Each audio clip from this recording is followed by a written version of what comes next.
വാർത്തകളാണ് ഇപ്പോൾ നിറഞ്ഞു നിൽക്കുന്നത്. ആശങ്കയിലാണ് കേരള തീരം.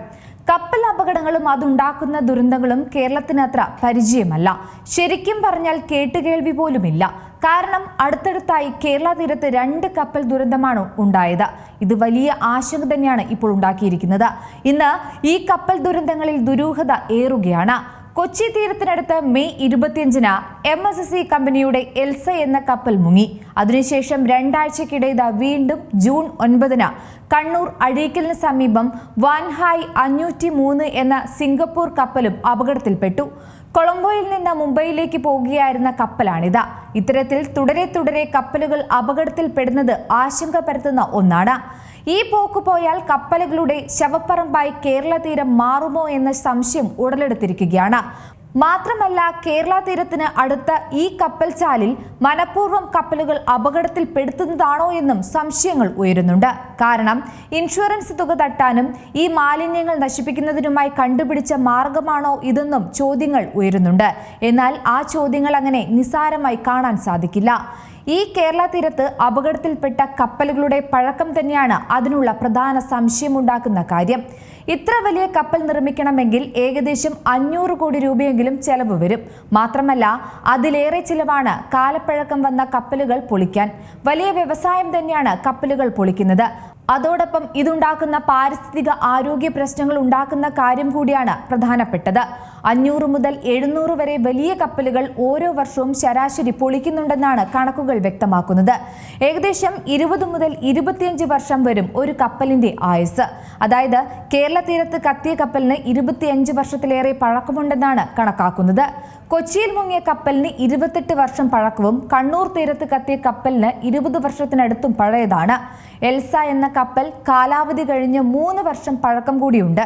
വാൻഹായ് 503-ന് 268.8 മീറ്റർ നീളവും 32.3 മീറ്റർ വീതിയുമാണുള്ളത്. 2025-ൽ തായ്വാനിലെ കോർപ്പറേഷൻ നിർമ്മിച്ച ചരക്ക് കപ്പൽ കൂടിയാണിത്.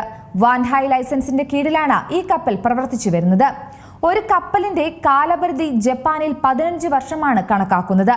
കപ്പൽ അപകടങ്ങളുടെ കണക്കുകൾ പരിശോധിക്കുകയാണെങ്കിൽ 2024-ൽ ഉണ്ടായ കപ്പൽ അപകടങ്ങളിൽ 42% പഴയ കപ്പലുകളാണ്.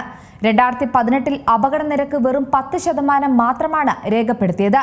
മാരിടൈം ഓർഗനൈസേഷനും യൂറോപ്യൻ യൂണിയനും പഴയ കപ്പലുകളിൽ ഇത്തരത്തിൽ ചരക്കുകൾ കൊണ്ടുപോകുന്നതിന് കർശനമായ മാർഗനിർദ്ദേശങ്ങളാണ് നൽകിയിരിക്കുന്നത്.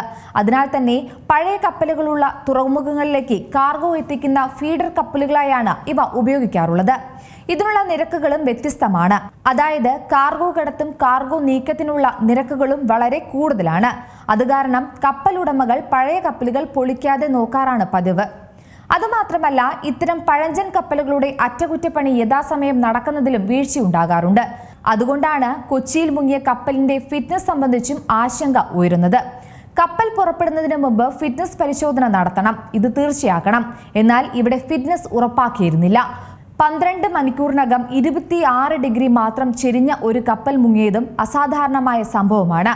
സാധാരണഗതിയിൽ കപ്പലുകൾ നിർമ്മിക്കാറുള്ളത് 15 മീറ്റർ വരെ തിര ഉയരുന്ന കടലിൽ പോലും സുരക്ഷിതമായിരിക്കുന്ന തരത്തിലായിരിക്കും. ഇത്തരം പഴഞ്ചൻ കപ്പൽ അപകടത്തിൽപ്പെടുന്നതിൽ അങ്ങനെയാണ് ദുരൂഹത ഏറുന്നത്. മാത്രമല്ല, 2 ആഴ്ചക്കിടെ ഉണ്ടായ കപ്പൽ അപകടം ശതകോടികളുടെ നഷ്ടമാണ് വരുത്തിവെച്ചിരിക്കുന്നത്. രാസമാലിന്യങ്ങളുമായി എത്തുന്ന കപ്പലുകൾ ആഫ്രിക്കയിലെ ഉൾക്കടലിൽ മനഃപൂർവ്വം മുക്കുന്നതും കത്തിക്കുന്നതും പതിവാണെന്നും വിദഗ്ധർ പറയുന്നുണ്ട്. കൂടാതെ യൂറോപ്യൻ രാജ്യങ്ങളിൽ നിന്നടക്കമുള്ള രാസമാലിന്യങ്ങളാകും ഈ കപ്പലുകളിൽ ഉണ്ടാകുക.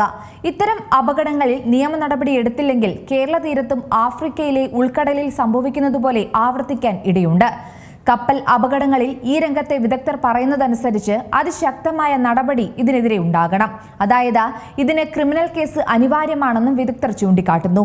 കാരണം ഇത് ആവർത്തിച്ചാൽ കടലിലെ ആവാസ വ്യവസ്ഥയും ലക്ഷക്കണക്കിന് മത്സ്യത്തൊഴിലാളികളുടെ ഉപജീവനത്തെയും ഈ ദുരന്തം ബാധിച്ചു തുടങ്ങും. കപ്പലുകൾ കടലിൽ നിന്നും മാറ്റിയില്ലെങ്കിൽ ട്രോളിംഗ് നടത്തുമ്പോൾ പോലും ലക്ഷക്കണക്കിന് നഷ്ടം വരും. വിലയുള്ള വലയും ബോർഡും റോപ്പും നഷ്ടപ്പെടാനും സാധ്യത കൂടുതലാണ്. മാത്രമല്ല, അപകടകരമായ രാസവസ്തുക്കളാണ് കപ്പലുകളിലുള്ളത്. ഇതുവഴി സമുദ്ര പരിസ്ഥിതി പാരിസ്ഥിതിക പ്രശ്നങ്ങൾ, മത്സ്യത്തൊഴിലാളികൾ നേരിടുന്ന പ്രതിസന്ധികൾ തുടങ്ങി ദീർഘകാലത്തേക്ക് കേരള തീരം നേരിടാൻ പോകുന്ന പ്രതിസന്ധികൾ സങ്കല്പിക്കാൻ പോലും കഴിയാത്തത്ര വലുതായിരിക്കും. ഏറ്റവും പുതിയ വാർത്തകളും വിശേഷങ്ങളും വിരൽ തുമ്പിലറിയാൻ സീ മലയാളം ന്യൂസ്. എല്ലാ ഡിജിറ്റൽ പ്ലാറ്റ്ഫോമുകളിലും ലഭ്യം.